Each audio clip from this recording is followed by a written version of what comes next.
Another one of my friends from the Rogues Gallery. If Alan's a rogue, then certainly our next speaker is a rogue. He's a professor of modern British history at the University of Exeter, where I briefly taught, and we co-taught a course together about Winston Churchill. And I've been friends with Richard for a very, very long time as well. He has been a tremendous influence on me, my career, and also my thinking about history, which I'll talk about in my own talk. But without further ado, I'll go ahead and welcome Professor Richard Toye to the stage. Thank you very much, Warren. Thanks also, of course, to the staff of the East Tennessee Historical Society for organising this wonderful event, and to all the sponsors, and of course to the audience, and also to anyone watching online. So Alan Packwood has just given a wonderful presentation, which I think showed, which I can build on to a certain extent, because Alan showed the complexity of some stories which are often presented as being very simple. And I think he gave us reason to sort of rethink Churchill in various ways. Churchill's leadership is often obviously cited as an inspiration. We are told that we can learn lessons from his leadership. I believe we can, but perhaps the lessons are a little bit different than sometimes we think. And I think to illustrate that point, Alan's story about Churchill and wanting to go to be present on D-Day when the assault was launched was very illustrative, because in a way what Churchill wanted to do, to go and witness events from very close by, was the thing that we would think of as being typically Churchillian. Certainly that was obviously his instinct. But what Alan also showed was that after a certain amount of pressure, it must be said, that Churchill listened to reason and responded to rational arguments. And I think that's interesting. He wasn't just somebody who rode roughshod over other people's opinions in the face of the facts. And similarly, what I want to do today is make you rethink Churchill's speeches, World War II speeches, and the way that we typically think about them. Now, one thing I've learned from Churchill is that you should never be afraid to advertise. So I mentioned this book which I published back in 2013, which is going to tell you in more detail the story that I'm going to tell you this afternoon. I can only touch on elements of that story today. And I'm going to try and keep it short if I can, to restrain my enthusiasm, so there will be some time for questions. Now, what is that story that we're always told of Churchill's speeches? Well, this is the Picture Post, popular illustrated British magazine, issue of 2nd of August 1941. And as you see here, they did a special feature on listening to Churchill. The voice that everyone stops to listen to, it says, the Prime Minister gives a broadcast. But I think the caption underneath that rather gives away the fact that the story that they were trying to portray of everybody, like this gentleman in the photo, listening with rapt concentration to Churchill, that wasn't necessarily always the case. So I'm going to read you the Picture Post's caption. For weeks, our photographers have had orders, whenever Mr. Churchill speaks, to go into pubs, clubs, streets and homes and photograph the Prime Minister's audience. They tried again and again. At last, they have obtained a set of pictures which sums up the spirit of the nation. So the feature shows sort of, if you like, what is the sort of the ideal or kind of approved way of listening to Churchill. And you see that there are people from different classes. We have rural audiences, we have urban audiences, we have working class audiences, we have upper class audiences in the sort of Piccadilly restaurant in the bottom picture. And everybody is sort of watching with or listening with rapt attention in silence. But of course, these people know that they are being photographed. Now, it's not to say, of course, that many people did listen with rapt attention, but not everybody and not all the time.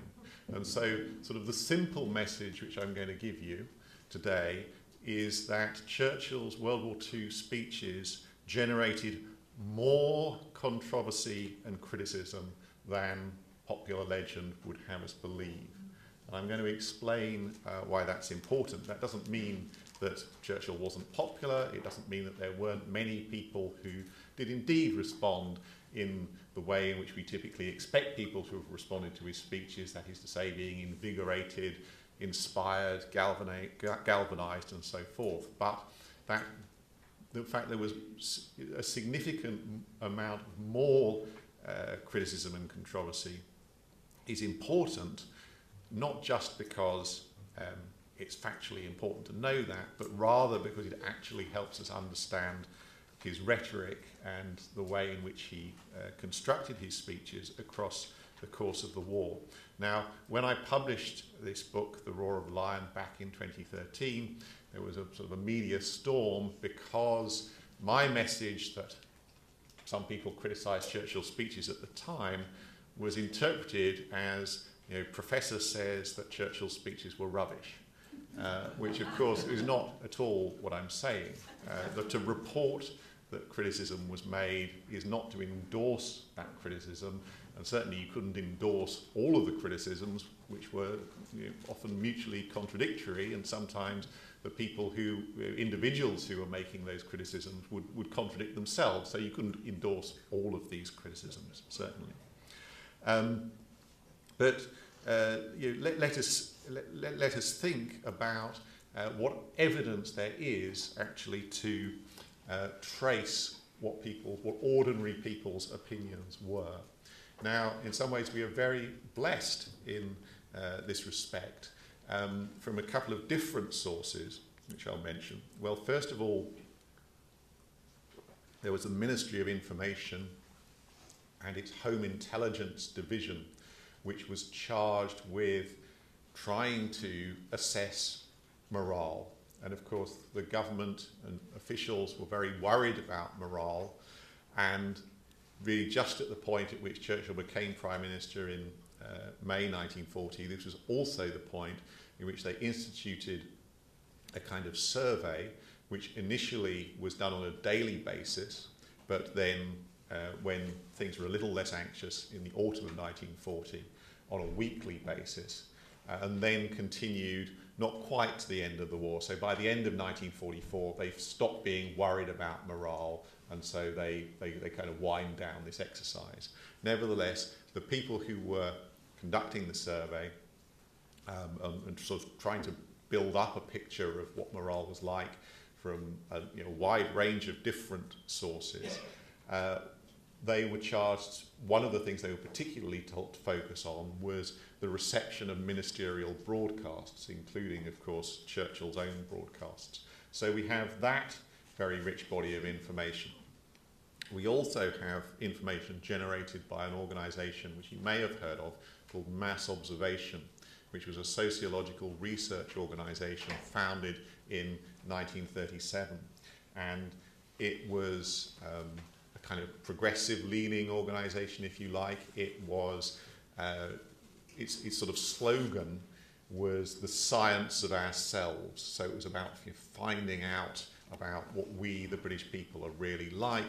And this extended to taking photographs at football matches, then counting how many people were wearing hats. It was kind of down to that granular level of detail about all sorts of aspects. It was about, there were questions about attitudes to capital punishment, to reading the newspapers, to sex, but also to politics, and that's why, of course, it's very useful for these purposes. And it had various methods for collecting information. Sometimes it sort of had volunteer observers who would go and sit in pubs or clubs or on buses, and they would sort of scribble down what they overheard people saying.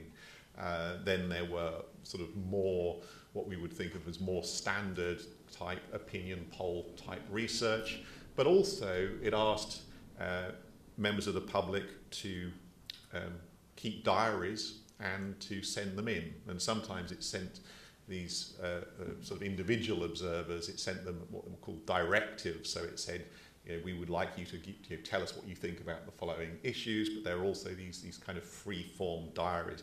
The organisation was relaunched in the 1980s. It's still going today, so people still send in their views. So, there have been a recent book, for example, on Brexit and mass observation.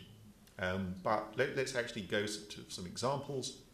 And what I have on the screen is the diary of a man in the forces called Dennis Argent, and he was a former journalist and he knew shorthand.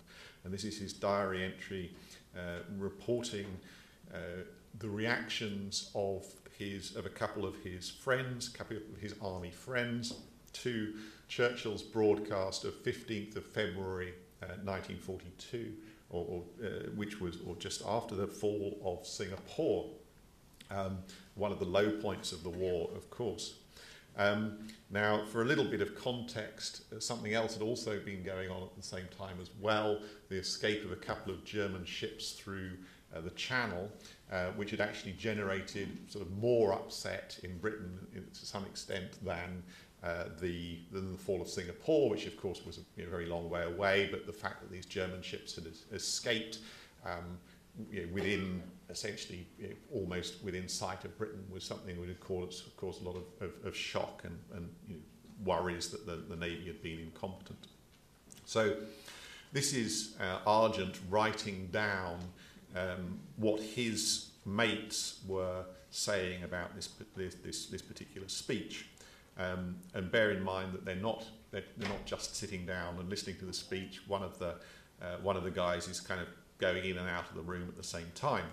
So here we are. The historical preamble. How like Hitler's speeches annoyed George, and he exclaimed, "Never mind that, tell us about the Channel affair," that is to say, the escape of the ships. Soon after, what a bleeding cover-up for that Channel game.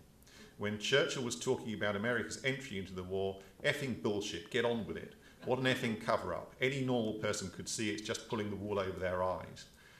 Just after that, Harry rushed in and started rummaging noisily in his kit.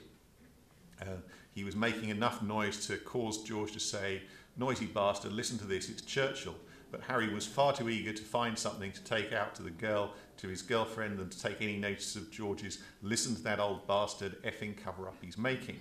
Now, I could go on, but obviously this is somewhat different from the picture that the Picture Post is trying to establish.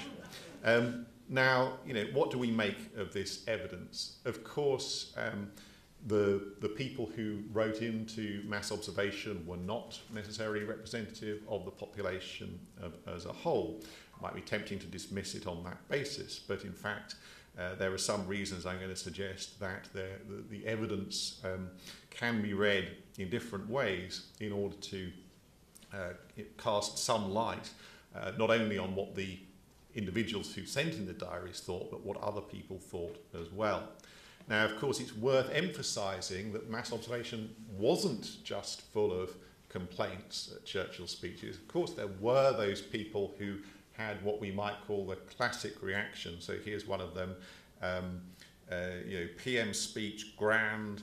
Both T and I enjoyed it. Made one proud to be British. Good speech for the world to hear. Bless him, right? So this is kind of if you like, when I started looking for the evidence, I thought I was just going to find all this kind of stuff, and I thought that sort of, I'd quote some of this obviously to sort of illustrate it, but I thought that endless diaries about people finding that Churchill's speeches were wonderful could be, would wear off after a while, so that I'd be sort of sparing with it. But in fact, the picture that I found was much more complicated.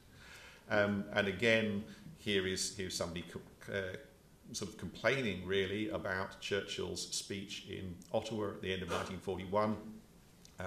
And again, this actually points the amazing nature of the technology at the time, of course, that you could actually sit in Britain and listen to a speech being delivered in Ottawa. Could sometimes there could be interference, it could be difficult to hear, but still remarkable sort of globalization, if you like, of these speeches.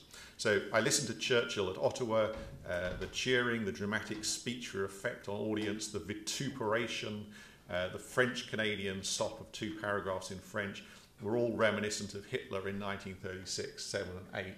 So I think it's interesting things that are going on here. Sort of the reference to the vituperation. It's worth saying that there was, why did Churchill generate this controversy? Well, you can't please everybody all at the time, and that there were things such as when he criticised, when he referred to Hitler as Corporal Hitler. There were a lot of people who thought that was, very funny and enjoyed it a lot. This was something that went down well.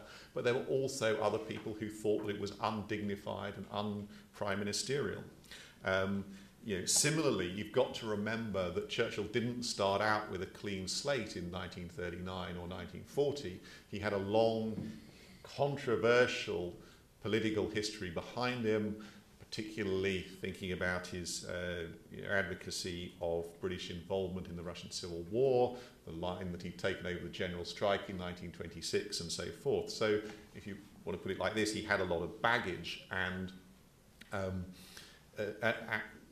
that there are a lot of people who sort of didn't overcome that baggage, or to a certain extent they were prepared to put it to one side and give him support for the duration of the war, but sort of in a qualified way. It wasn't something that they were going to want to extend after the war, as of course the result of the 1945 general election showed. And then, there are it's sort of also worth saying that it wasn't just people who were politically hostile to Churchill who sometimes didn't like his speech. So here we have a speech from, I think this is 1941. It annoys me to have to listen to Churchill making these speeches. I was dragged out of the office to listen, but everyone got bored and quite a lot stopped listening. I hadn't expected it to be remotely interesting, but I had hoped for some announcement for some amusement from the good fellow's obvious rhetorical devices and odd pronunciations. So again, somebody who's not politically hostile to Churchill, but actually just didn't want to come out of the office, doesn't particularly like like his style, and also, of course, reporting that sort of other people were not that enthusiastic either. So this isn't really something which has got a strong political connotation to it. It's just they didn't particularly go for the style of the speech. Now, of course, why might people's reaction? I mentioned earlier on that sometimes people contradict each other, saying 1 month, Churchill's fantastic. A couple of months later, they might be saying, no, I don't like him at all. And of course, this was explained by developments in the war, so that morale was really most affected not by any individual speech which anybody gave, but rather very often by sort of the ebb and flow of military success or failure. So again, February 15th, 1942, coming back to the fall of Singapore, respondents saying very depressed by Churchill's speech, weak and illogical, wonder if we're sunk. Now, of course, it wasn't, I would say that's not really a factor, a product of what Churchill was saying, or that his rhetorical skills were somehow less good than they had been in 1940. It was simply that there had been some very bad news, and that people naturally reacted accordingly. And of course, there are also people who say, that was a very good speech, but actually what we need is military success. We don't need fine words and so on. And so, equally, there are those, again, making the point that the evidence can be read in different ways, or that we can see that respondents reported their own views, but they also reported views of other people. So here we have one saying, why people should have been depressed by Mr. Churchill's speech, I do not know. A charwoman said, "We haven't been told the truth for ages." And the diarist says, "I said, why don't you try a spot of prayer," right? So in fact, this person thinks that Churchill's giving a good speech, but is reporting that other people are depressed. Now again, as I say, there were people often did report feeling depressed, but I'm going to argue, and this is where I'm going to come to how this can actually help us understand Churchill's oratory better, is that in the long run, it was important that Churchill did not always try to avoid making people depressed. That is to say, he had to bring bad news. He had to report bad news. And of course, he's very open from the outset with his first speech in Parliament as Prime Minister, 13th of May 1940, saying, "I have nothing to offer but blood and toil, tears and sweat." So from the first, he's been quite open about the fact that he's not going to be dressing things up. And of course, many of why do people get depressed at his speeches sometimes? It is because he is bringing depressing news. And so if you think about his famous, perhaps his most famous speech, the Fight on the Beaches speech of 4th June 1940, at a point where France is still in the war, actually, for another couple of weeks, he says, "We will fight on, if necessary, for years, if necessary, alone." Now, for the British public, that is actually a kind of a shocking thing to say. It's like, alone? We might be alone? What? Is France going to drop out of the war? The answer which is, yes, it is. And at some point, the British people have got to find out about that, and they've got to deal with it. So, the simple fact that people became depressed or downhearted at depressing or downhearting information shouldn't take us by surprise, and that rather we should recognise that this was a sort of a strength of Churchill's rhetoric over the long term, because he realised that it was important not to give people false hope. Now, I'm not going to say that at every stage in the war, Churchill always told the British people the unvarnished truth. This is not really the case. Of course, there were sometimes sort of good reasons, good operational reasons why he couldn't do that. He certainly didn't mind people thinking that the Germans had lost a few more planes in the Battle of Britain than they actually had. He wasn't going to rush and correct the slightly overly optimistic figures that the Air Ministry had put out. But broadly speaking, he realises the importance of not making people think that the war is going to be over anytime soon, when he knows that it's going to last a very long time. And again, he's quite open from the beginning about, on the one hand, yes, he does express this very important confidence in ultimate victory, but he's equally clear that he doesn't actually know how it's going to happen or when it's going to happen, and that this may be years and years in the future.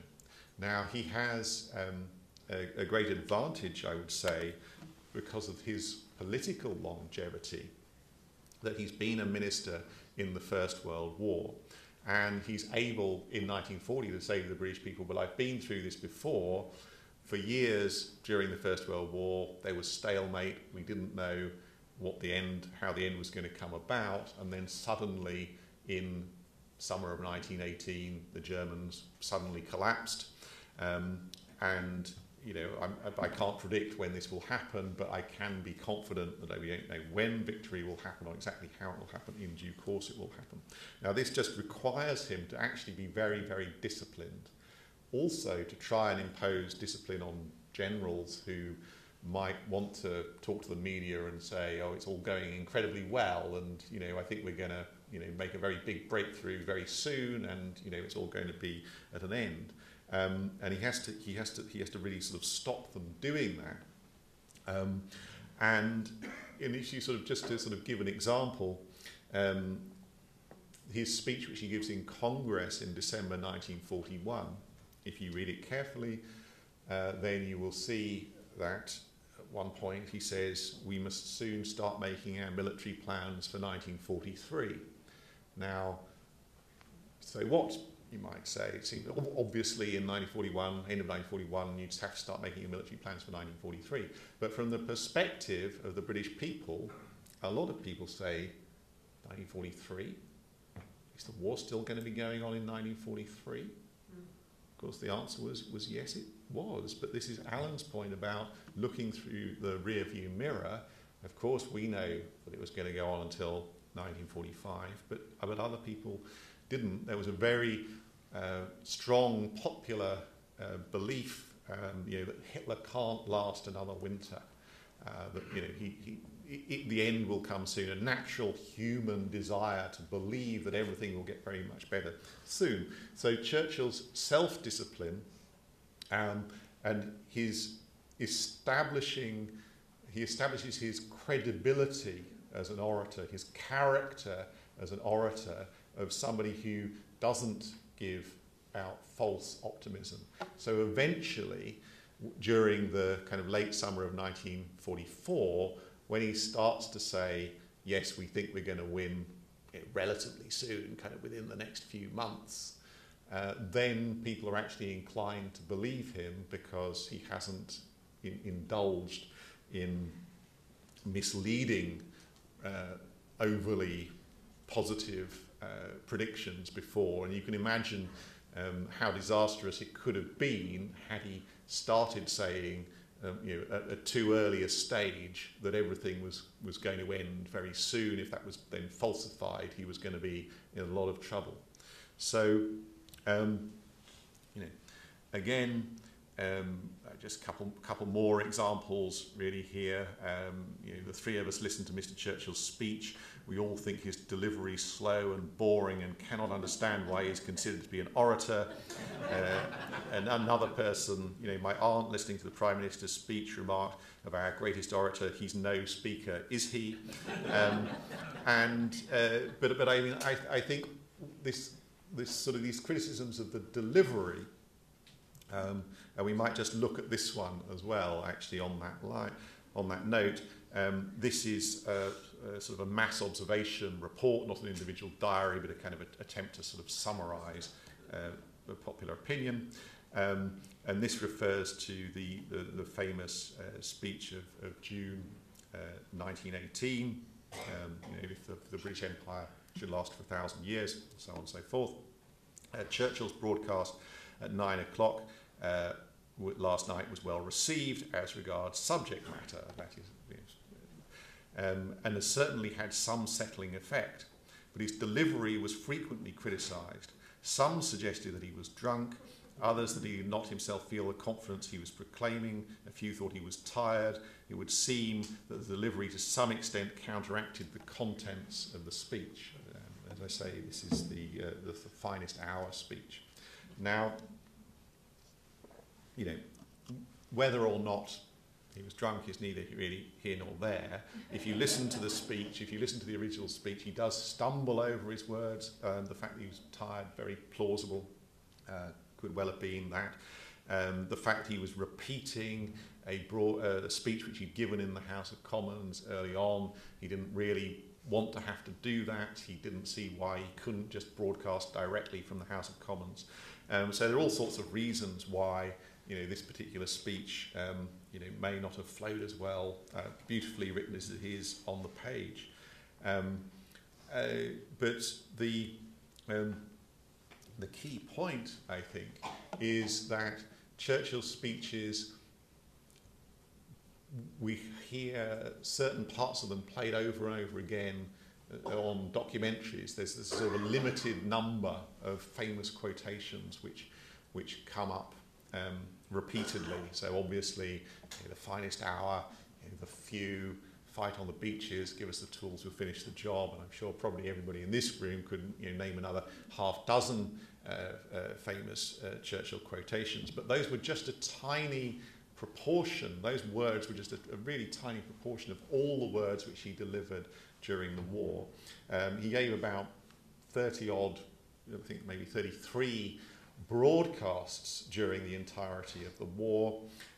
He was much more often speaking in the House of Commons, and therefore people were consuming his speeches by reading the reproduction of his text in the newspapers rather than hearing it.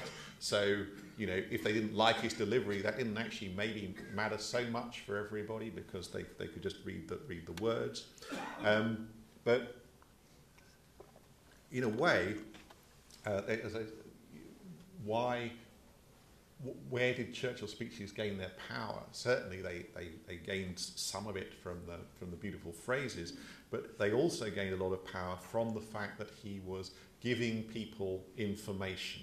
Right? These are actually they're not just full of inspiring stuff, they are full of detail about troop movements in northern France and basically explaining what's going on. And that's really, really important because this is a time of great anxiety, naturally. I mean, particularly in 1940, but throughout the war as well.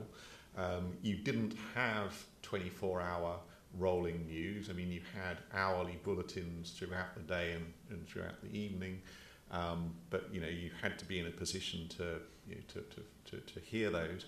And often the news was kind of recycling official statements which were not really very informative and could be kind of poorly put together. So Churchill, he does quite like to sort of hoard little bits of news for himself to give out. He likes to be the one who is actually conveying some of the up-to-the-minute stuff. Very understandably, because of course that does give people a strong incentive to listen to him. But not only does he give important information, he's very good at putting things in context. And again, his character as somebody who has lived through a previous world war, is very, very politically experienced and, of course, militarily experienced, but also somebody with a great knowledge of history, and so he can refer back to the Napoleonic Wars and so on. And so this kind of contextualization of the facts is perhaps just as important as the facts themselves. So, in conclusion, I'd very sort of happily take any questions. Is what I've really tried to persuade you of today is that it's very tempting to focus on what you might call Churchill's sort of rhetorical tactics, that is to say the specific phrases, the particular constructions, maybe the use of metaphor or his use of contrast. Now all of these things are significant, but actually if you are a leader or anybody who is trying to persuade anyone of any proposition over, not just in one speech, but over sort of a long campaign, if you like, then you need to think about the rhetorical strategy as a whole. And that requires you actually to be consistent. You can't come up with a new strategy every day. You have to be in line with what you've previously told people. You have to be in line with the character that you've established as an orator as well. You can't make radical changes. So, of course, it's very tempting, I suppose, in any era for whatever the equivalent for spin doctors or whatever the historical equivalents were to say, we've had a great idea for how you might kind of, relaunch yourself or reframe yourself. But of course, if people it's all right, that's all very well if you're right at the start of your political career. If you've been operating in politics for decades, it's again like turning an oil tanker. You can't just sort of turn on the on a coin and sort of start afresh. So you've got to be consistent with what you've previously said and as the way that you've previously established your rhetorical character. And above all, I think maybe this is the key message, that rhetorical success is not just about making people feel good about themselves. There's a place for that. You need to do it. But like anything, that's something which needs to be deployed carefully and in the right place. And it's not the aim of every single speech or of every single part of every speech. And I think this is where we can learn from Churchill's speeches that ultimately he was somebody who didn't dress things up by giving false optimism or false hope. He was willing to take the risk of making people feel depressed in the interests of that broader rhetorical strategy of establishing him as, above all, as a truthful orator, and that in the end, in the interest of the greater good, he was willing to tell people things that they didn't want to hear. So on that note, thank you very much for your attention.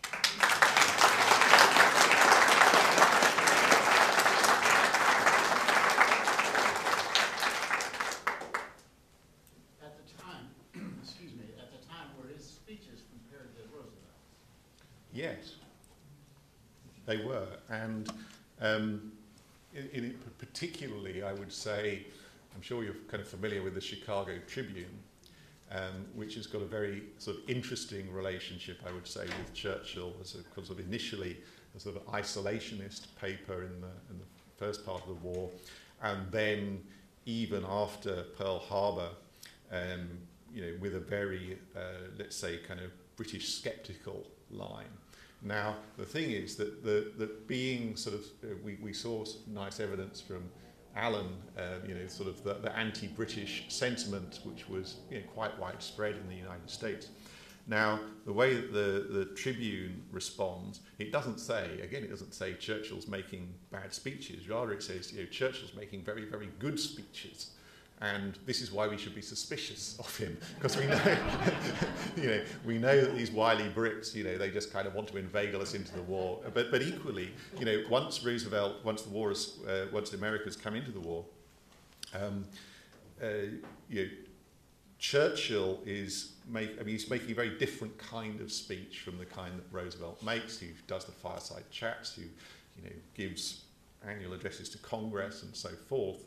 But isn't making what you might call kind of parliamentary speeches. That is to say, sort of going into the arena and trying to persuade on a day-to-day basis, lawmakers to take a particular course of action. Right now, when Churchill turns up in Congress, particularly in 1943, makes a less famous speech than the 1941 one. He is really trying to ensure that the sort of Europe First strategy continues, the United States is, broadly speaking, been following at a time when there's kind of pressure to actually refocus on Japan. So he actually comes up to Congress and kind of makes this sort of very argumentative, kind of parliamentary type speech, which surprises a lot of people, but does seem to be quite effective. So Roosevelt is doing something quite different, but then sort of Roosevelt is often sort of criticised for being comparatively silent when Churchill is going back to the House of Commons and reporting on international summits. And people will say in America are saying, this is all very well to hear this from Churchill, but why aren't we getting this kind of perspective from Roosevelt? Did Churchill have a writing team who reviewed his speeches and did rewrites and things like that? The simple answer is no. But that doesn't mean that there wasn't a kind of a bureaucratic process. So in terms of how he actually did it, it was something which would take him kind of 3 or 4 days to develop one of these big speeches, which at the beginning of the time as Prime Minister he was kind of delivering once a month, the kind of report on the war situation in the House of Commons. And he would walk up and down and would dictate to a typist, so he'd get a text and then he would revise the text.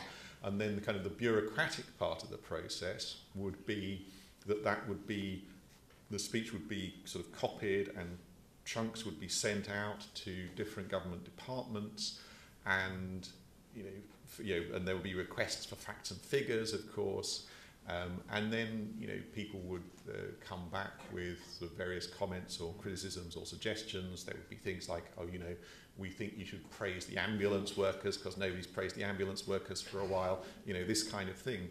And again, this is a good example of what Alan was saying, really, is that he would take criticism on board. I mean, he would get pretty grumpy about some of it, and say, why, idiotic thing. But, if it was well-founded, he would generally take it on board and integrate it. There came, again, John Martin, I think Alan mentioned, one of his private secretaries, said, there came a point, sort of within a few hours of the speech where he was pretty much ready to give it, he was gearing up to give it, and at that point you couldn't really get any further changes made because he was sort of set on what he wanted to do. But, I mean, in comparison to a modern politician, speechwriters for presidents were obviously already in existence at the time. Some previous prime ministers had used them a little bit, but in comparison to today's politicians, he was not supported by that kind of big apparatus of people who were actually coming up with the words themselves. I mean, there are so few examples of, paragraphs which were written by other people sneaking in, but really not very many. Would this also be true of his multi-volume history of World War II, which in reading it, I just wonder how in the world he had time to write all this? Was he just getting people to... Well, yes, he had on that he had an enormous amount of help. I mean, of course, he did write bits of it himself. He's again by kind of dictating memories of particular instance. But of course, what in a sense helps bulk it out to 6 volumes is the fact that he had an awful lot of contemporary documentation which he was quoting from directly. You mentioned earlier how one of the uniquenesses of Churchill's rhetoric was that his ability to inspire politicians to a course of action. So that being the case, do you believe that he'd be still remembered by history as a great orator if the war had been lost? Gosh, I suppose it does come to that down to the question of then who would be writing the history under those circumstances. And you can obviously imagine that if Britain had been invaded and defeated, then the Nazis would have been very keen to erase all traces. So in a sense, they wouldn't have been remembered in that way. I mean, perhaps there would have been folk memory, if you like, that would have come down from the people who had originally heard it. I mean, I suppose.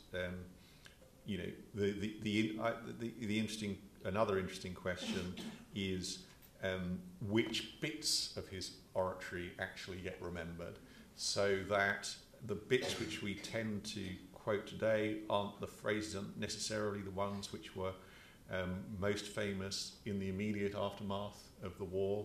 And I would quote, Warren and I did a little podcast a few years ago called it's on YouTube. We sort of do a thing called Talking Churchill from time to time, and we did one called the greatest Churchill speech that you've never heard, and that is about the speech which he gave in early July 1940 about the destruction of the French fleet. And I mean, the reason that you never heard it was that it was given in the House of Commons. It was never recorded, unlike some others which he also gave in the House of Commons but weren't recorded at the time. He recorded those later in 1949. And again, why was it a great speech? Partly because it did manage to persuade the people who were present at the time. It wasn't necessarily it's difficult to assess the effect of the rhetoric versus the fact that Britain had attacked the French fleet, and people were kind of enormously relieved that the British had done something after a period of inaction. So in a sense, people's mood goes up, and you think, well, is it the fact of the attack? Is it the speech, or is it a kind of a combination of the two? But again, that is a speech which doesn't really contain any famous phrases at all, but it is very powerful because it establishes in relentless kind of factual detail the series of events which had led Churchill and the cabinet to end up taking what obviously was a very difficult decision to attack the fleet of a country which until a couple of weeks before had been a close ally. And do you tie some of that into with Chamberlain and how he responded to what was going on in Europe? And when Churchill came in and they were going to war, which what I've read is that Chamberlain actually sugarcoated a lot of this for the British public. I don't think, I mean, Chamberlain was not an effective orator in 1939 to 40. I'm not sure I'd particularly accuse him of sugarcoating things. Rather, he kind of failed to sort of capture the popular mood, whereas, and what he didn't do, Churchill, of course, at this point is First Lord of the Admiralty, and part of the story of how he establishes himself as a very natural successor to Chamberlain is through a number of quite aggressive sounding broadcasts in the sort of autumn of 1939 and the spring of 1940. So Churchill was clearly doing it better than Chamberlain was. You've got to remember, of course, though, that Chamberlain retained his popularity, up until very, as far as we know from opinion polls, which were a bit more rudimentary at the time than they became later. But he was a popular politician, and he was, of course, enormously popular at the time of the Munich Agreement in 1938, and so obviously it's quite possible to sort of deplore his politics, but he cannot have been a complete failure as an orator, full stop. He just really wasn't very good at it once the war had broken out. To your question, could Hitler potentially be an answer to his question? Because Hitler is on the German side, he does lose, but still today we look at him as a very persuasive orator. Yes, that of course is true, but I suppose the difference, an important difference between the two, and of course it's particularly the case as the war starts to go badly, that Hitler retreats from giving speeches and increasingly leaves it to Goebbels. Goebbels is possibly even a better orator than Hitler.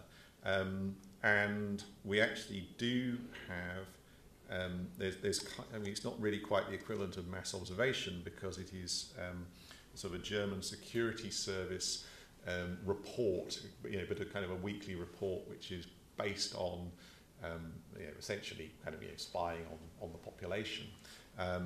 But that we know that people were very frustrated. The population were like, when will the Führer speak? They in a way did look to him in order to do the things for them that Churchill was doing for the British people, like explain what's going on, put this in context, help make sense of it. But although you could say that he was a sort of obviously been a strong orator throughout much of his career in building up the Nazi Party, he was a poor war orator in the end because he didn't fulfil. He didn't sort of progressively gave up attempting to fulfil that function of actually interpreting the war to the German people. It just seemed like Churchill felt that it should be government of the people, and it seemed like he wanted to make such an effort to keep them united. And then, as compared to other countries that just rolled over, he had an amazing amount of faith over fear. Do you happen to know if he was a man of prayer? Not really a man of prayer, I would say, and this is a kind of it's a complex issue. So I will now start my other talk on Churchill's religious belief. So he wasn't he wasn't a conventional religious believer. He wasn't somebody who wanted to attend Church of England services and be very kind of theologically correct, put it like that.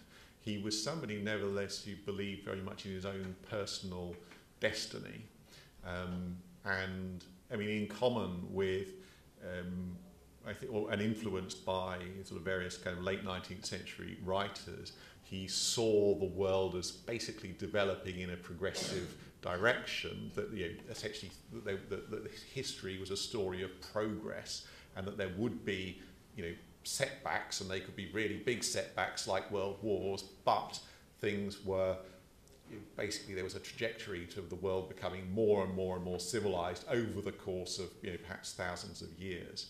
And so he certainly, I think, probably believed in some kind of supernatural being. He obviously made lots of jokes about, I'm ready to meet my maker. I'm not sure that my maker's ready to meet me. and so, but I guess kind of in the last few years, there is this sort of story in the literature about him not being a conventional religious believer, which I think is true. But what I also think is that probably most people weren't conventional religious believers, and that he's somebody who's obviously had an awful lot of scrutiny on his religious beliefs, or lack of them, or whatever they were, because there's so much evidence that was generated, people have been so interested in him. Whereas I would think that probably, including for a lot of people who sort of went to church on a weekly basis, if you put their religious beliefs under the same amount of scrutiny, you probably find that they weren't kind of theologically correct either. So I think that he maybe had more in common. He may not have had much in common with sort of the official beliefs of the Church of England, but at least, not to say that he had the same beliefs as everybody in the rest of the population, but that most people probably, if they have religious beliefs, they may be idiosyncratic beliefs which don't necessarily match sort of correct theological standards, whatever those are. So the people in his time, there was some criticism, and I think we're probably all more critical of our own leaders and speeches because we can see the impact and the effect on our daily lives as opposed to in historical perspective. Do you think that's... Well, yes, again, I suppose I would say, that there's maybe it must be, I remember when, to put this in perspective, I remember when this book came out, I kind of did a sort of a radio interview, and I was in the taxi on the way to the studio, sort of explaining to the taxi driver, I was asking what I was doing, I was explaining the sort of the theme of the book, and that Churchill had attracted more controversy than criticism than we generally expect. And the taxi driver said, yeah, that's politics. And, so it is, and it was the case during the World War II just as much as it is now. I think that, you can... what politicians have to contend with now is a much more sort of instantaneous reaction to what they say on social media, obviously, and you can kind of look at some of this mass observation material as maybe not so far. Human nature hasn't changed so much. All this stuff about this is BS kind of stuff that people are coming out with would be familiar today, but of course that wasn't going up into a public forum. Churchill, not to that level of granular detail of the sort of the abuse, but he would these Ministry of Information reports were something which he looked at from time to time. So he could have at least made himself aware of popular opinion, but that's not quite as visceral, if you like, as like looking on Twitter and then just seeing all these really horrible things which people are saying at you. It's an interesting question about that letter. It's like that actually required more effort than writing on Twitter. You had to buy a stamp and some paper and get your typewriter out and all that kind of stuff.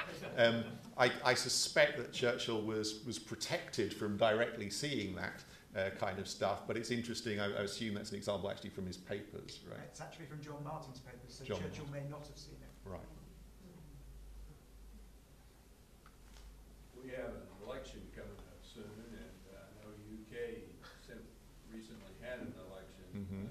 Did UK vote for open borders? whatever they voted for, it wasn't for that, I can assure you.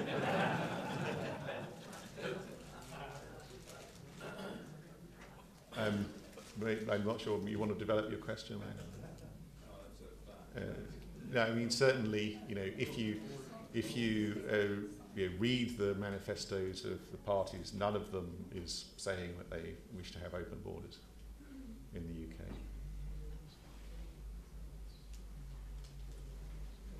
Right, we're done?